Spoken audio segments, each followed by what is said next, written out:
आज हम बात करेंगे एक ऐसे क्राइम की जिसमें मुजरिम तो बस एक है लेकिन गुनहगार कई सारे लोग हैं। इस क्राइम को अंजाम तो बस एक इंसान ने दिया, लेकिन गुनहगार वो सब लोग हैं जो इस क्राइम को 2 फुट दूर से होते हुए देखते रहे और कुछ नहीं किया। साहिल साक्षी पर चाकू से वार पर वार करता रहा और ये लोग बस खड़े होकर तमाशा देखते रहे। Hello and welcome to Nam stories.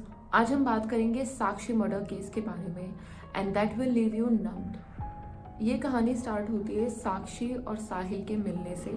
साक्षी 16 साल की लड़की थी जो दिल्ली के शाहबाद डेरी एरिया में रहती थी और वहाँ उसका एक दोस्त बना 20 साल का साहिल, जो कि एक एसी मैकेनिक था। दोनों दोस्त बने, रिलेशनशिप में आए। दोनों एक्चुअली काफ़ी जल्दी एक रिलेशनशिप में आ गए थे, पर इन दोनों के बीच में काफ़ी जल्दी प्रॉब्लम्स भी स्टार्ट हो गई और उसका रीज़न था साक्षी का पास्ट। साक्षी साहिल से पहले प्रवीण के साथ रिलेशनशिप में थी। दोनों का रिलेशनशिप काफ़ी सीरियस था। दोनों ने शादी के प्रॉमिसेस तक कर रखे थे। इनफैक्ट साक्षी के हाथ पे प्रवीण के नाम का टैटू भी था और साक्षी ने अपने इस पास्ट के बारे में साहिल को सब कुछ बता दिया था। और ये सब बातें सुनने के बाद इनिशियली तो ही एक्टेड वेरी नॉर्मली कि उसको कोई प्रॉब्लम नहीं है उसके पास से, but back of the mind he was jealous and insecure. और सबसे बड़ी प्रॉब्लम थी साक्षी के हाथ पर प्रवीण के नाम का टैटू। अब हुआ ये कि साक्षी और प्रवीण वापस से कांटेक्ट में आ गए थे। वो चैट भी करते थे और मिल भी रहे थे और साहिल को ये सब बात पता चल गई थी और उसने साक्षी को पूछा, साक्षी से कन्फ्रंट किया कि तुम दोनों के बीच में ये क्या चल रहा है। बट साक्षी ने उसे एश्योर किया कि वो दोनों सिर्फ दोस्त हैं, दोस्त के अलावा दोनों के बीच में कुछ भी ऐसा नहीं चल रहा है। लेकिन साहिल को ये सब पसंद नहीं आया। वो इन दोनों की फ्रेंडशिप के अगेंस्ट था बिकॉज उन दोनों को एक पास्ट रह चुका था। दोनों पहले काफ़ी सीरियस रिलेशनशिप में थे and that tattoo was also a trigger for Sahil. और अब दोनों में झगड़े चालू हो गए थे और इसी वजह से साक्षी ने साहिल से ब्रेकअप कर लिया। उसने साहिल को बोला कि पहले जैसी फीलिंग्स नहीं आती हैं, अब मैं तुमसे प्यार नहीं करती, और दोनों का ब्रेकअप हो गया। लेकिन साहिल को लगा कि ब्रेकअप प्रवीण की वजह से हुआ है and after some time Sahil started threatening her. और साक्षी ने ये धमकियों के बारे में अपनी फ्रेंड से भी शेयर किया। ये बात साक्षी के फ्रेंड ने पुलिस को भी बताई। और अब एंट्री होती है जबरू की, जो कि उसी मोहल्ले में रहने वाला एक लड़का है। साक्षी ने उससे हेल्प मांगी थी कि एक लड़का मुझे परेशान कर रहा है, मेरे को थ्रेट कर रहा है। तो जबरू ने उसको बोला कि तुम्हें टेंशन लेने की कोई ज़रूरत नहीं है, मैं उसको समझा दूंगा। And he did.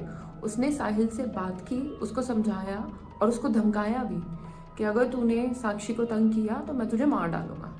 वो जबरू को तो कुछ नहीं बोल पाया, बट उसकी ईगो हर्ट हो गई थी and he started planning the murder. और अब उसने साक्षी का रूटीन भी नोटिस करना स्टार्ट कर दिया था। और अब आ गई थी 28 मई, जब साहिल उस जगह पर साक्षी का वेट कर रहा था जहाँ से वो डेली गुजरती थी। I want to add one thing, Sakshi पिछले 1 महीने से अपने पेरेंट्स की जगह अपनी फ्रेंड के घर पर स्टे कर रही थी और उसी रास्ते पर साहिल उसके आने का इंतज़ार कर रहा था, वो भी एक चाकू के साथ। अब साक्षी एक जगह अपनी दोनों फ्रेंड्स का वेट करने के लिए रुकी और वहीं साहिल ने उसे खींचा और एक घर के साइड में जाकर दोनों की बहस शुरू हो गई।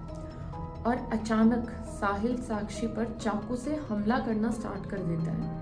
सीसीटीवी फुटेज में दिख रहा है कि साहिल ने साक्षी पर लगातार चाकू से वार किए और फिर एक सीमेंट के स्लैब को उठाकर उसके सर पर जोर से मार दिया। ये सब कुछ 1 मिनट से ज़्यादा समय तक चल रहा था। साक्षी ज़मीन पर गिर गई, उसके शरीर से खून बह रहा था और लोग बस आसपास गुजर रहे थे। जब साहिल ने उसको मारना स्टार्ट किया, एक बंदे ने शुरू में उसको रोकने की कोशिश की थी, लेकिन साहिल ने उसको भी चाकू दिखा के डरा दिया, तो वो बंदा पीछे हट गया और भाग गया। पर वहाँ से कम 20 लोग गुजरे और कई लोग वहीं खड़े थे और बस कैजुअली देखते रहे। किसी ने रोका नहीं, पुलिस को इन्फॉर्म नहीं किया। एक साथ मिलकर एक लड़के को तो एटलीस्ट वो रोक ही सकते थे, पर नहीं। ये सब करने के बाद साहिल ने अपना फ़ोन बंद किया और वहाँ से भाग गया। वो बुलंदशहर यूपी चला गया जहाँ उसकी मौसी रहती थी और पुलिस पहुँच गई साहिल के घर उसको ढूंढने। और वहीं साहिल की मौसी का कॉल आया और इसी कॉल से पुलिस को पता चला कि साहिल बुलंदशहर में है। और नेक्स्ट डे साहिल को पुलिस ने